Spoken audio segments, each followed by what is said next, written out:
I'm now joined by MP Shannon Stubbs. Thank you so much for taking the time to join us today here at the Lloyd X. What was it like to be back in Lloydminster and to meet with your constituents, which you don't always get often get an opportunity to do when you're out doing business in Ottawa? Well, I love being in Lloydminster and anywhere in Lakeland. I'm in session about 200 days of the year, and so every time I can come home and talk about the issues and the concerns of the people that I represent, I just love catching up with familiar faces, and it always helps to remind me on what my primary job is when I do go to Ottawa, is to fight for the priority and the concerns of the people who sent me there. So I'm really thankful to the Chamber for the opportunity to be able to get together with the people who attended today, and also the other elected officials in the area who I work very cooperatively with on a regular basis. And you've certainly had a number of issues to fight about, particularly the Trans Mountain expansion. What are your thoughts on where the process is at now and what the next couple of months will look like? Well, I think it's a travesty that 3.5 years after the Liberals' initial approval of the Trans Mountain expansion and then their announcement of construction starting last year, that now there is still no concrete start date. It's particularly galling because the pipeline, when it was proposed by the private sector, was actually supposed to be operational in 2019. Now the government has spent 4.5 billion Canadian tax dollars promising Canadians that that would get construction started immediately, and here we are a year later, and nothing concrete has actually happened.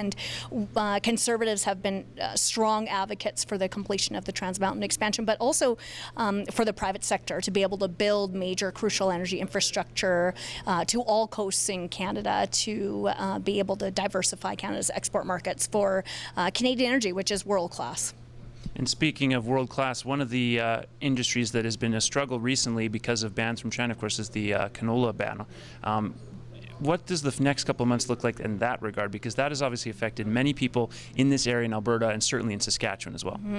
Under these Liberals, it's been clear that the same kind of ideological, anti-science, anti-evidence decision-making that they've done in energy, they've also done in agriculture, and they've made things harder for local producers and for farmers. And I think it is in particular with regard to trade relationships and diplomatic relationships. And those consequences for Canadian farmers and producers, unfortunately, have been completely self-inflicted as a result of the decisions of the Prime Minister and the Liberals.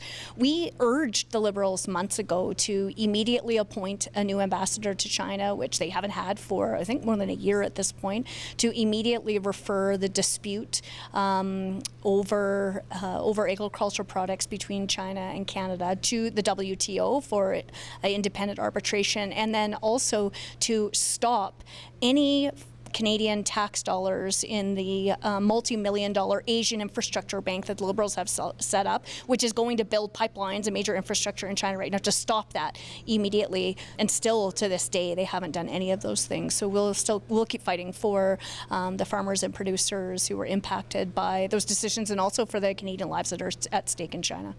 And now you've announced recently, obviously, that you're going to run for re-election this fall. What is your focus heading into that re-election, and what do you think so far of Andrew Scheer's job in terms of attempting to appeal to Canadians, and what the process will look like again, as it's going to be an interesting couple of months here? Well, Andrew has been relentless, traveling across the country to earn the trust and confidence of Canadians in every corner and community in Canada.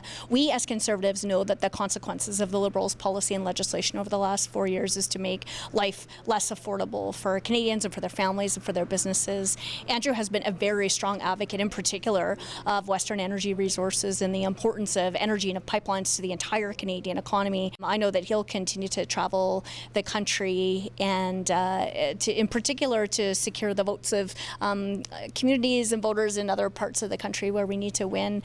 And for me, I'll continue to travel in the communities in Lakeland and then gear up for the campaign, which I'm looking forward to in the fall.